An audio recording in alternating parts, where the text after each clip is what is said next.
Last month, a white supremacist terrorist murdered 22 people in El Paso, Texas. His evil act was inspired by the murder of 51 people at mosques in Christchurch, New Zealand. That man's evil act was inspired by the murder of 77 people in Norway in 2011. In Norway, terrorist Anders Breivik left a manifesto that describes how he was inspired by other extremist and nationalist groups around the globe. Breivik pointed to the RSS in India. He praised the right-wing Hindu nationalism of the RSS and its goal of making India into a Hindu nation. He praised the RSS for how they dominate the streets and often riot and attack Muslims.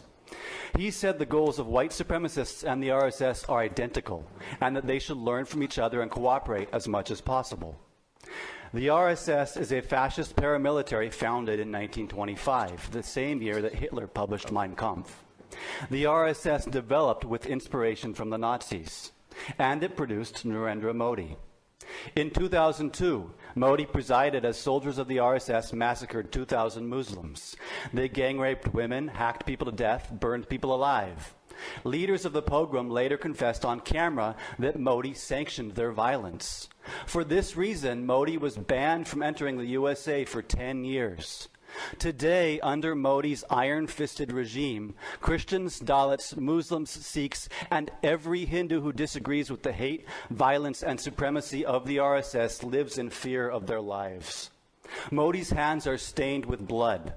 Those who shake his hand in welcome cannot wash their hands of complicity in his crimes.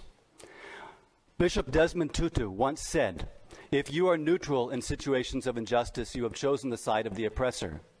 So what then if you roll out the red carpet for the oppressor?" The philosopher Plato said, "Silence is consent." So what then if you raise your voice in support of the oppressor? Rather than howdy Modi, the city of Houston ought to be saying adios Modi.